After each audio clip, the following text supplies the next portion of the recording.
From news and views, issues and opportunities, we'll have in-depth conversations with decision makers to find out what they know and what they think. I'm Rico Hizon, inviting you to join the exchange because your business is our business. Consumers, already burdened by the high cost of fuel, may have to pay more for food as well. After the recent super typhoon battered the country's rice bowl and left 2 billion pesos worth of damage to high-value crops. The record free fall of the Philippine peso against the US dollar triggers possible price increases because of the country's dependence on food imports.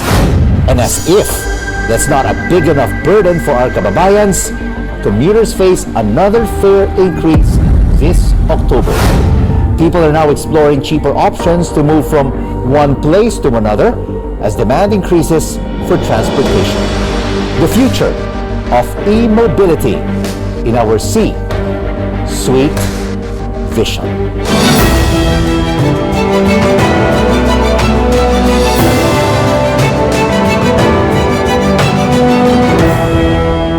The local currency is trading at new record lows, around 59 pesos to the dollar, inching ever closer to 60. Asian currencies are also tumbling from a stronger greenback as the U.S. Central Bank aggressively raises interest rates to control rising prices. What will be the impact of a weak peso on consumers, businesses, and the economy in general? Let's now have an exchange with Juwai IQI Chief Economist Sean Said, joining us now from Kuala Lumpur, Malaysia. Sean, thank you so much for joining us. As we can see, the Philippine peso continues to fall to historical lows against the US dollar. Are you concerned with the steep depreciation? Not really, Rico. If you look at the region, all the currencies are going down because of the hawkish policy of Fed. And now the market fares because of unpredictable and shaky economic policy of Fed. The market will continue to stay in volatility. There will be a lot of turmoil in the equity markets, and we fare 100 basis point increase by December 2022. That will create a real pressure on all the emerging economies, including peso, Malaysian ringgit, Indonesian rupiah, Vietnamese dong, and Thai baht. So going forward, I see most of the currencies will stay weaker against US dollar. And again, the governments will be under a lot of pressure because inflation has become a huge concern. 4 risks are coming in the global economy. One is the inflation risk will continue to stay higher. The second is the recession risk. 3/5 of the global economy are already in recession. The third risk is the liquidity risk. As central bank raise interest rates, 89 central banks have raised interest rates this year.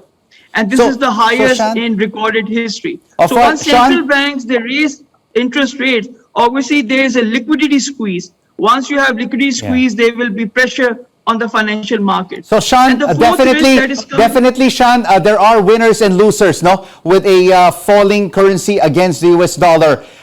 In this particular angle, are exporters and overseas Filipino workers who remit billions of dollars to the Philippine economy winners with this depreciation of the peso? Yes, obviously Philippine workers living outside, they are the biggest remittances in the global economy. So they will be big winners. But at the same time, if you look at the economy at the macro perspective, it is a zero-sum game because consumers at home, they pay the higher price because of depreciating peso. And we have created 4 scenarios that we are looking for peso. Right now, if peso trades between 57 and 59 by year end, the probability is 90%. Peso trading between 58 and 60, the probability is 80%. Peso trading between 60 and 63, the probability is 70. And peso trading between 63 and 65, the probability is 60%.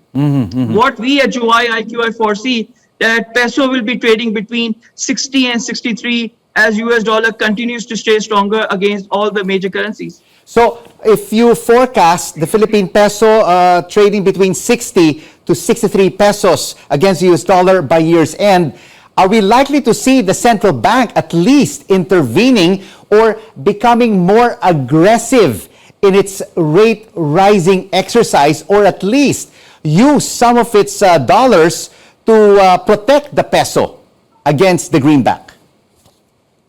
Absolutely, Rico, you're spot on. Banca Central will obviously raise interest rate. They have already raised 225 basis points since May. And we at July IQI expect that Banca Central will raise 50 basis points in order to tame inflation, which is growing at 6.3% for Philippines. So obviously all the central banks are concerned. Central banks have taken sole responsibility in delivering economic outcomes. We are not living in normal times. We are very challenging times with equity market shenanigans, bond markets in turmoil. Central banks are in the limelight again. So when are we likely to see Asian currencies, particularly the Philippine peso, stabilizing back to where we were at the beginning of the year, which was 51 pesos to the US dollar? Will that still be a reality in the near to medium term? Yes, you have asked a very relevant and good question. At the start of the year, Philippine peso was trading at 51. Even till 1st March, peso was trading at 51.33. And on 4th March, I still remember peso was trading at 51.95. And then the Fed started raising interest rates. And that's where the investors got concerned and they started asking, can Banca Central maintain structural stability of peso? I think overall, yes, all the central banks are under pressure because of higher and stronger dollar. But I think we can expect next year, we have already shared with our valued investors, we expect QE coming back into the market. Once QE comes back into the market, obviously all the emerging currencies will appreciate against USD. And we expect at July IQI that peso will be trading between 54 and 55 by Q2 2023. So when you say QE, that is quantitative easing, so we will see lower interest rates for many economies here in Asia, especially the Philippines. But of course, we've already seen it jump from 51 to 59, and your forecast is all the way up to 63 pesos. So a lot of our consumers here in the country will definitely suffer as we continue to see the depreciation of the Philippine peso, because we import a lot right now of our raw materials and our food from overseas, and it also impacts water and power rates. We at July IQI foresee advanced economies having double-digit inflation as compared to Asian economies where inflation will stay in single digit. But yes, you are absolutely right. Consumers, not only in Philippines, but all in ASEAN will face higher inflation rate for the next 3 to 4 months. Thank you so much for this peso exchange against the US dollar. Juwai IQI Chief Economist Sean Said joining us from Kuala Lumpur, Malaysia. Here's a rundown now of this week's top business stories. President Bongbong Marcos secured nearly $4 billion. That's around 336 billion pesos in investment pledges during his recent trip to the United States. Malacanang says if the pledges materialize, they could generate more than 112,000 jobs. More short-term foreign investments left the country than those that came in, resulting in a net outflow for the 4th consecutive month in August. Data from the Bangko Sentral ng Pilipinas shows the amount stood at 86 million US dollars. And Ayala-led Bank of the Philippine Islands says it is discussing a potential collaboration with the Gokongwei-owned Robinsons Bank. And coming up on the exchange, where your business is our business. Yet another increase in prices, this time for transport fares. How further can commuters cope? LTFRB board member Risa Paches and the chairman of the Commuters of the Philippines join us next.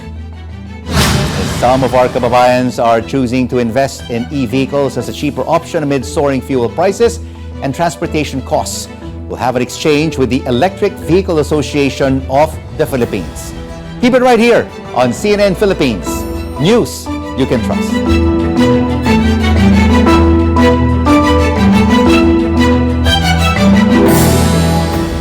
Glad you're staying with us right here on The Exchange, where your business is our business. I'm Rico Hizon. Soaring fuel prices prompted regulators to raise transport fares and ease the burden of drivers. But for most commuters, the fare hike makes all the difference in their daily routine. How can the government strike this balance? Let's now have an exchange with LTFRB board member Risa Paches and Commuters of the Philippines Chairman Julius Dalay. Thank you po for joining us on The Exchange. Ma'am Risa, umpisan po namin sa inyo. No? May guidance na po ba para sa mga fare hikes that will be taking effect next week? Actually, there are plenty of those who have applied already for the fare matrix and fare guide. The agency is always ready to accept their application for the issuance of the fare hike. Right now, we have received quite a substantial number already of applicants that have availed of the fare hike. Mm-hmm. So nakuha po na ba ni Ma'am Risa ng ating mga operators ang fare metrics? Ilan po ba nakatanggap ng fare metrics? At ilan pa bang pending? Right now, I don't have the number right now with me, but all the regions are open already to issue the fare hike, fare guide, and fare matrix. As of this time here in the National Capital Region, as well as in the central office, I think we have already substantially received quite a lot of, almost a half of the operators already have requested.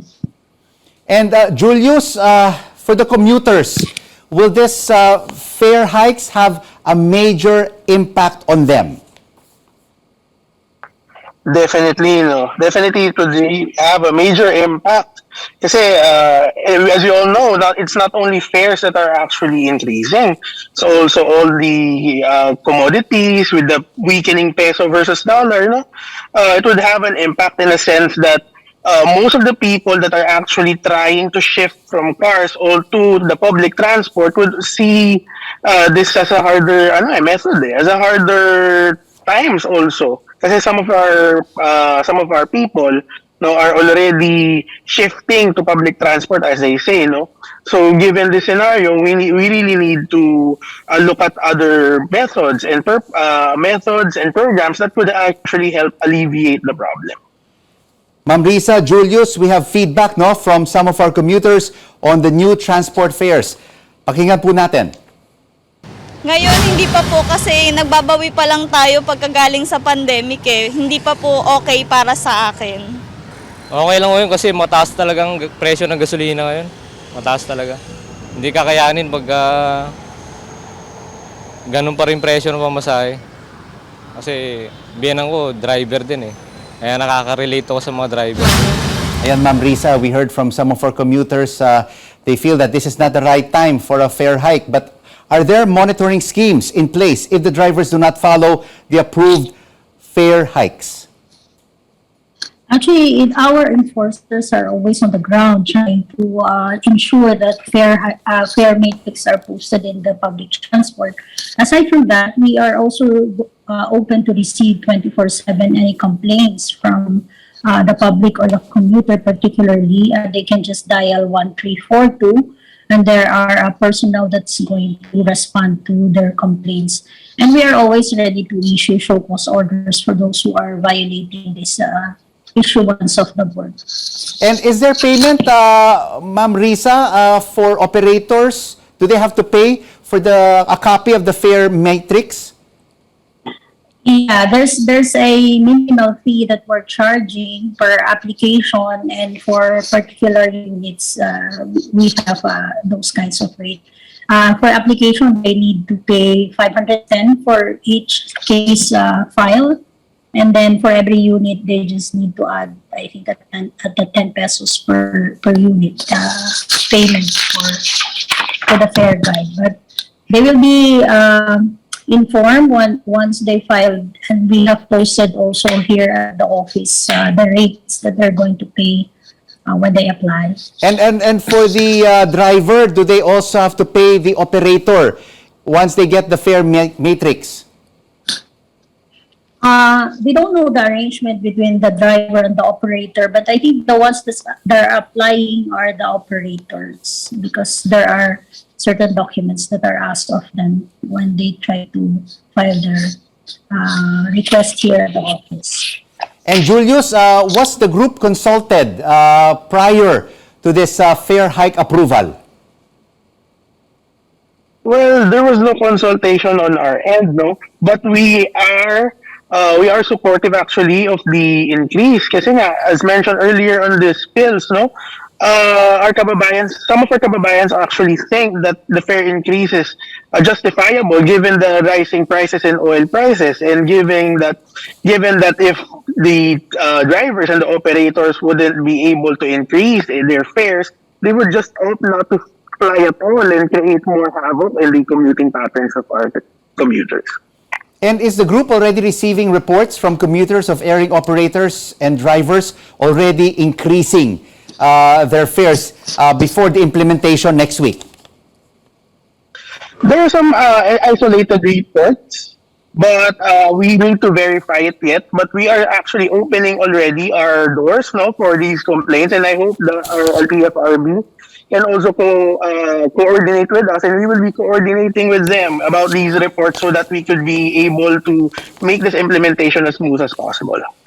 Ma'am Risa, are there penalties po for PUV operators and drivers who are not following the fare matrix? Yeah, we have under the JAO 2014-01, we have a penalty of a fine of 5,000 pesos for the first offense. And we also have a penalty of 10,000 pesos and 30 days suspension of the franchise for the second offense. And I think for the third offense, there's 15,000 cancellation already of the CPC. I just would like to thank also the commuter group if they are open to also partnering with us. We are happy to collaborate with you, particularly in increasing the enforcement base in the field. And Ma'am Risa, earlier we heard from an economist, no, we may see the Philippine peso continuing to fall to as low as 63 pesos to the US dollar. And when this happens, it has a domino effect on a lot of things, no, particularly the commuters, consumer prices, power, water. I'm definitely sure there will be another petition to request for another fare hike. What is the possibility that we could see more of them within the year or early next year? When we tried to compute with the fare hike, we saw that we don't have to raise the fares so often. So I think this is the last that you're going to see for the year, even if the fuel price will really move up. Because when we tried to analyze, we did not just look at one-time increase, but it's a periodic increase between 0 to 8 months. So I think if we're going to really see a fare increase in the near future, it's going to be earlier than 1 year. So, Julius, do you think commuters can afford another fare hike within the year or maybe after a year?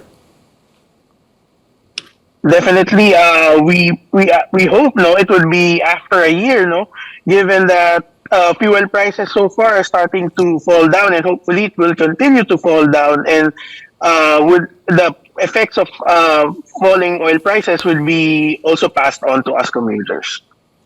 Thank you so much to both of you for this fare hike exchange. LTFRB board member Risa Paches and Commuters of the Philippines chairman Julius Dalay. And straight ahead on the exchange, where your business is our business. With higher transport fares putting a strain on the budget, some may be looking into hopping on an e-vehicle commute. We talk to the Electric Vehicle Association of the Philippines next on CNN Philippines. News you can trust.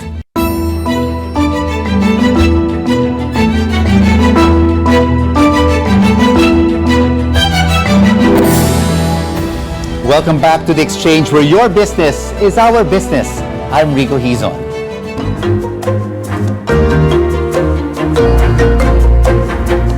The fare increase could push some commuters to find other ways to save up while going green. What should you know before investing in an e-vehicle? Let's speak now to Electric Vehicle Association of the Philippines President Edmond Araga. Edmond, great to have you with us. What has been the demand for e-vehicles, especially during the pandemic?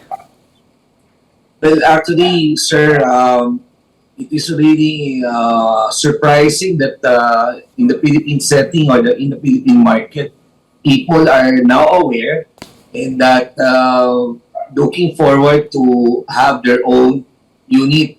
They started out with the small electric vehicles as the e-mobility making use during the pandemic. Especially, they don't want to be with other people around. So, ang binibili nila yung mga small electric vehicles o yung mga e-bikes na i-introduce sa kanila na very convenient and very useful and hindi safe sila para magkaroon ng distance with other people, no? So Especially Edmund, what has been basically the reason for the demand? Is it saving money in the long term because of rising fuel prices or the eco-friendliness? Well, at the moment, talagang tinitingnan natin dyan yung cost. Yung kasi ano sa kanila, may savings sila on their part, like hindi na sila para magbayad ng pamasahe nila and everything, no? So, mas convenient sa kanila na makapag-travel sila na on their own and that they would just have to charge it at their home, tapos pwede na sila, good to go na sila. Can you give us an example of the cost of an e-vehicle, maybe like an e-car, e-jeep, e-trikes, or e-bikes? Okay. For an e-car, ranges from 1.8 to 3 million to 3.5. That is depending on the brand. And then on an e-jeep, na class 1 is at 1.8. Class 2 would be 2.5 million. And then on e-trikes, that is L3 and L4, that would be ranges from 400 to 550,000. And what are basically the savings and the benefits? Let's say, for example, for an individual who wants an e-trike and an e-bike. Okay. Savings is that ang ino-consider natin dito is value of money na magkano yung kanilang commuting, no? Right.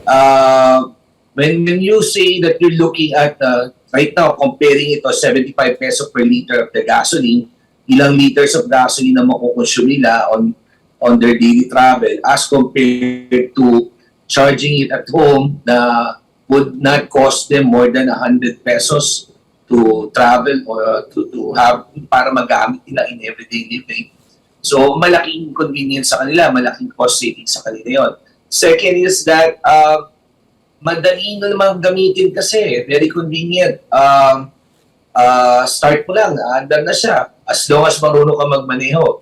Ang ano lang dito is that wala naman siyang difference as to the licensing because it applies of what you are getting on the license registration or for your motorcycle as to categories of the 4-wheel and 3-wheel.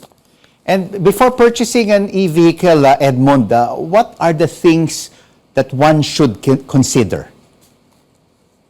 Well, for one, they have to consider their usage, no? Talaga bang how long do they travel in through daily or through weekly or through monthly? That would sufficient enough para magamit nila yung sasakyan na ito. Kasi there are some na ang range lang naman ng kanilang biyahe is like below 10 kilometers in a day. And there are others naman, masyadong malalayo yung mga travel nila, more than 100 kilometers. So, kailangan kunin nila yung mas, yung angkop, yung dapat na para sa kanilang gagamitin. Say, like, an e-car really is very costly, but upfront cost kasi yung tinitingnan natin dyan pagka sila ang mahal naman. Right. Pero kung gano'n sa savings, wala ka ng mga maintenance and everything, wala ka na pupunta sa gasoline para mag-charge, maghihintay ka ng pang-gasolina or something, yun, malaking savings sa'yo. All right, Edmund, when we talk about e-vehicles, of course, it's about reducing the carbon footprint, reducing using fossil fuels. But of course, when you think of the environment, we also have to dispose of batteries. Does the country have Yes. proper disposal or recycling facilities for these e-batteries? Oh, actually, there are already some recycling programs as to the batteries is concerned. In that it can be used on different item. Like, kunyari, sir, yung nagamit, overused na para for easy, for e-trike na lithium cells, i-rebalance lang yan and then it can be used off na para for power banks, for batteries, for solar panels, and for other use, but not for vehicles. Now, there is only a process that has to be considered na para mas-safety natin yung, yung recycling. In that, even on the battery lead acid batteries, it's still being recycled. In fact, we have one battery manufacturing unit who's practicing recycling. Thank you so much for this e-mobility exchange. Electric Vehicle Association of the Philippines President Edmond Araga. And before we go, here's the world's first all-electric passenger plane that completed its first test flight this week. Eviation Aircraft launched the 9-passenger flying vehicle named Alice. It traveled at an altitude of more than 1,000 kilometers for 8 minutes. Alice has battery technology similar to that of an electric car or a cell phone. With 30 minutes of charging, it can fly for an hour at 460 kilometers per hour. Eviation hopes to put Alice in the market by 2027. Great innovation in aviation. And this is the exchange. We make sense of the facts and the figures and the ups and downs of the business cycle, because your business is our business. I'm Rico Hizon. Thanks for watching CNN Philippines. News you can use. News you can trust.